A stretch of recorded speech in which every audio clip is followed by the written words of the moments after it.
Hai, perkenalkan nama saya Regina Wahe, NIM 2214201146, kelas A4 Keperawatan, mata kuliah Maternitas 2. Judul pembahasan, Lingkup Kesehatan Perempuan, dosen pengampu, Nurse Meilin Kountul, SKAP MKes.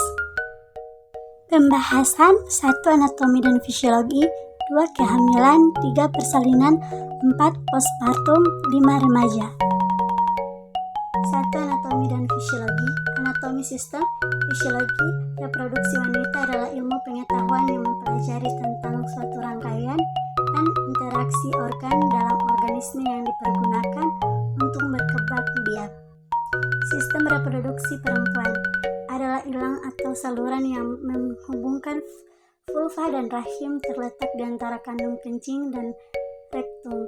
Dinding depan vagina panjang 7-9 cm dan dinding belakang 9-11 cm. Dinding vagina terlipat-lipat berjalan sekuler dan disebut rugae. Sedangkan dengannya ada bagian yang lebih keras disebut column rugum. Siklus respons seksual.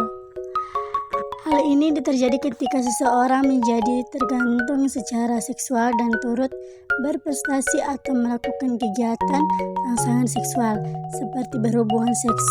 Ada beberapa kandungan seksual reproduksi seksual agar dapat mengontrol bagaimana tubuh Anda merespons setiap fase dari siklus tersebut. Siklus respons seksual memiliki 4 fase, yakni kebangan, dataran tinggi, organisme, dan resolusi, baik pria maupun wanita. Pengalaman keempatnya walaupun waktu biasanya berbeda. Kehamilan merupakan sebuah proses bertemunya sel telur yang sudah matang dengan sperma, hingga pada akhirnya membentuk sel baru yang akan tumbuh. Proses kehamilan sendiri bisa terjadi karena bertemunya sel sperma pria dengan sel telur matang dari wanita. Sel telur ovum. Saat ovulasi ovum keluar dari folikel ovarium yang pecah, ovul tidak dapat berjalan sendiri. Ada 2 lapisan jaringan belendung yang mengelilingi ovum. Lapisan pertama berupa pemberan tebal tidak berbentuk yang disebut zona pellucida. Lingkaran luar yang disebut corona radiata terdiri dari sel-sel ovul yang dipersatukan oleh asam lambung holesterolid ovulat dengan subur selama 24 jam. Setelah ovulasi, apabila tidak efektuasi oleh sperma, ovum bergenerasi dan diabsorpsi. Sel mani bentuknya seperti kecebong, terdiri atas kepala berbentuk lonjong agak keping seperti ini, nukleus leher yang menghubungkan kepala dengan bagian tegana ekor yang dapat bergerak sehingga sperma dapat bergerak dengan cepat. Panjang ekor kira-kira 10 kali bagian kepala. Tanda-tanda kemungkinan hamil. 1. Perut membesar. 2. Terus membesar sesuai dengan usia kehamilannya. 3. Terdapat tanda cekwiks, yaitu warna kebiruan-biruan pada serviks dan vagina. 4. Terdapat tanda Hegar, yaitu segmen bawah rahim yang lebih lunak dari bagian lain. Hal ini ditemukan pada usia kehamilan 6-2 minggu. 5. Terdapat tanda seks, yaitu adanya tempat yang kosong pada rongga terus karena embrio biasanya terletak di sebelah atas dengan bimaul akan terasa benjolan yang asimetris. 6. Praksis Higgs, yaitu kontraksi-kontraksi kecil pada uterus. 7. Teraba platelet. 8. Reaksi kehamilan positif.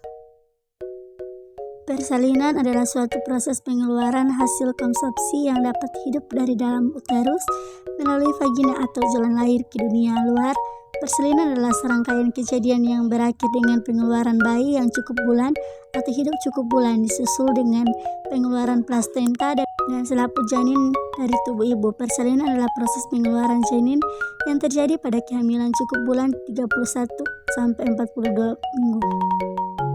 Lahir spontan dengan presentasi belakang kepala yang berlangsung dalam 8 jam tanpa komplikasi baik pada ibu maupun janin.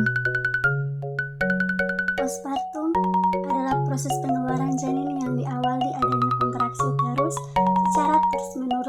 secara terus yang akan mengakibatkan perubahan pada serviks, membuka dan menipis. biologis, maka bayi dan plasenta akan terus mendorong sampai menuju jalan lahir. Dari rahim, maka setelah selesai persalinan, ibu akan masuk ke dalam masa postpartum atau nifas.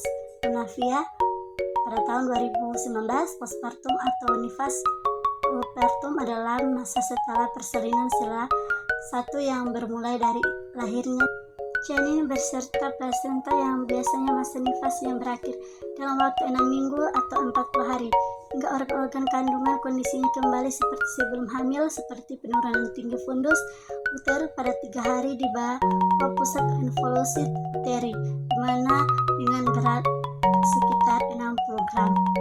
Kehamilan pada remaja. Masa remaja merupakan periode terjadinya pertumbuhan dan perkembangan yang pesat baik secara fisik, psikologis maupun intelektual. Usia remaja biasanya memiliki rasa penasaran yang tinggi dan cenderung berani mengambil risiko atas apa yang dilakukannya tanpa mempertimbangkan terlebihnya dahulu. Apabila keputusan yang diambil dalam menghadapi konflik tidak tepat, mereka akan jatuh ke dalam perilaku berisiko dan mungkin harus menanggung akibat jangka pendek dan jangka panjang dalam berbagai masalah kesehatan fisik dan fisiologi sosial. Hello guys, welcome to my journey to the Fulti Development Indonesia Manado.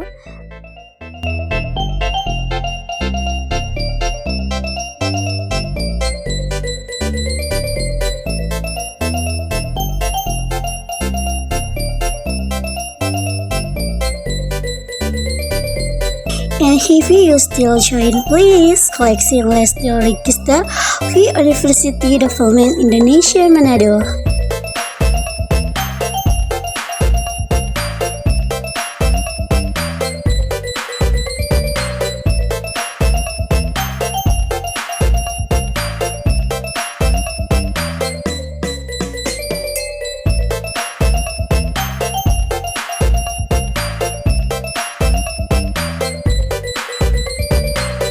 And feature his 6 program studies did and 1 nursing faculty,